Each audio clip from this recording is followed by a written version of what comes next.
Hello everybody, this is Professor Hill and this is a short video for our class Introduction to Ethics, Philosophy 2306 here at St. Philip's College, the spring semester 2018.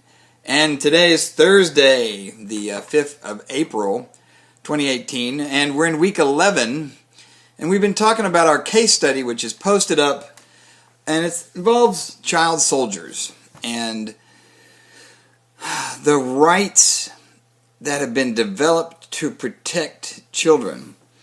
And so the case, which is a fascinating case study, looks at a young boy that joins the military and acts valiantly, bravely. In fact, is rewarded for that bravery in combat under fire with medals, but he's wounded, and now he's given the Purple Heart for this action. It's essentially what, betrays his age. And when they do an investigation and it turns out he lied and that he's so young, they end up rolling him out of the military in a less than honorable discharge, and they strip him of his medals. Now the consequences are pretty severe, and as we mentioned from the case study, he's able later in life to get that forgiven, to have an honorable discharge granted to him, and then also to retrieve ultimately all of his medals, including the Purple Heart. But it's an interesting case about, it raises this issue about child soldiers and why do we think it's wrong? Because again, most of the students, especially everything I've seen so far this semester, have indicated that people say, well, no, listen, we can quibble over 17 with permission of parents. Some people even willing to go down to 16. But this was a young boy who signed up at 12. And was 13 when he saw combat and was wounded. And so everybody I think at this point says, no, look, that's just far too young to be a combatant in the line of fire. And so we were looking at both this question from a moral issue, according to the moral theories we've looked at, both consequentialism and non-consequentialism.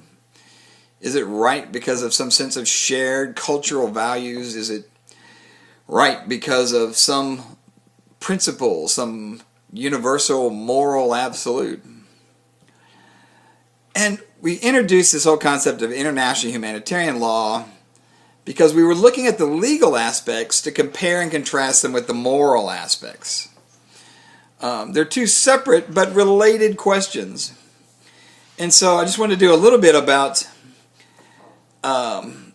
the convention. I've posted up in the module links to the Convention on the Rights of the Child. And now notice, and this is an interesting distinction, where the convention is phrased in terms of the rights of a child.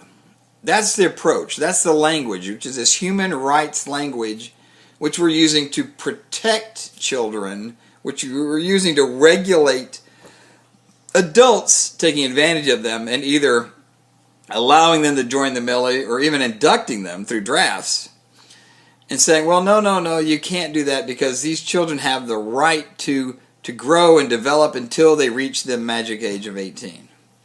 And at that point, we're going to draw a line and say, look, we got to draw it somewhere. It's going to be 18. We're going to have this be a universal. Now, here's the problem. We need to back up and look a little bit about the history, because we're talking about the Convention on the Rights of the Child. But that conversation starts earlier with the Declaration of the Rights of the Child, which is a separate thing than the Convention. And this declaration was first drafted and adopted by the League of Nations in 1924, and then later picked up by the United Nations, the new replacement body. And in 1959, they adopt this Declaration of the Rights of the Child. And then it's 30 more years until 1989 before there's enough consensus and agreement about the language and how this is going to work for them to reach the Convention on the Rights of the Child. That is actually signed in 89, 30 years after the Declaration of the Rights of the Child. And then goes into effect the following year. So it becomes effective worldwide in 1990. Now there's still a few countries that haven't signed it. It can still go into effect even though not everybody has signed it. There's rules about that. But so many countries have signed it that it's now going to begin to take effect. It's going to become part of traditional international law, and it's going to begin to have effects for even the countries that didn't sign it. But here's the thing.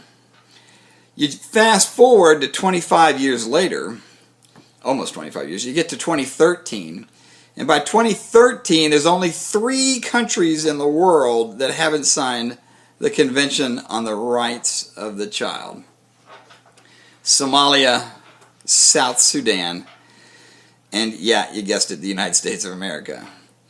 Well, then what happens is those 2 other countries sign the convention and become signatories to the multilateral treaty. So by 2015, it's only the United States. That's the current position right now, which is every other country in the world has signed it. They're members, they all agree, and we're the last holdout. And a lot of it was about this. There's lots of reasons why we haven't signed it, but one of the big sticking points was this bit about the child soldiers. So what happened was they've been doing this work on this optional protocol. That's how we end up, why there's a separate thing. I was getting some questions from students about, well, why is it its own separate thing? I said, well, because they were trying to work this out. The United States. And we have now signed that optional protocol. And so we've agreed to the general framework around the child soldiers.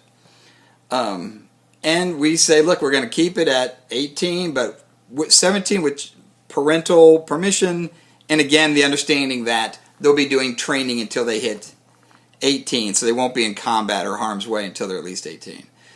That was a compromise that solved a lot of problems. But here's the thing, which is, now there are some other reasons why we still haven't signed the Convention on the Rights of the Child. But I want us to stay focused on the child soldier aspect of this and the rights aspect of this. If you think that people under 18 should not be forced in through conscription or the draft or even be allowed to volunteer, and we're talking about why. Yesterday or the day before I was saying, focus in on that question. Why? Is it some value? Is it some principle? What's at stake there? And now the question I want to get to is it a matter of rights? Do children have rights that protect them from becoming soldiers? And if so, what are the source of those rights? If these things are rights, why can't we agree to them? Wouldn't they be obvious? Because I got to tell you, human rights around the world, and I'm going to put an additional video into the playlist and into the module about the history of human rights and where they come from. Because they've been a powerful force, especially since the end of the Second World War.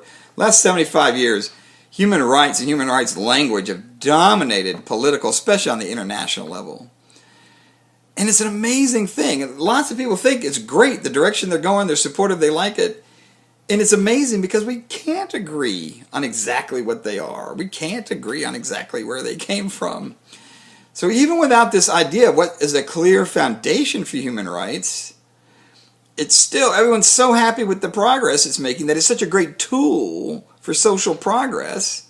Everyone's like, shh, don't question anything, just keep it going. But we need to do that, especially from the moral point of view. If we're going to base our argument upon rights and human rights, or human rights for children under this agreed upon convention, we need to have, we can't just point to that and then leave it at that. We're going to have to say a little more, which is, how do we know that's a right? Where do rights come from? These are big, difficult questions. That's the reason why I wanted to add some of the other videos and get some other voices in here about this issue. Because we need to examine that if we're going to give a fair, good, considerate shake to this question about child soldiers and our own position on them. We might disagree about anything under 18, but I'm willing to listen to arguments if they're well-founded. The question is, what are they founded on? Values, rules, principles, rights. Sort that piece out as well, and make sure that you've got that clear in your head, or at least a good start on it. as you get into your contribution, which will be due Sunday night, the 8th. Look forward to the conversation. Take care. Bye-bye.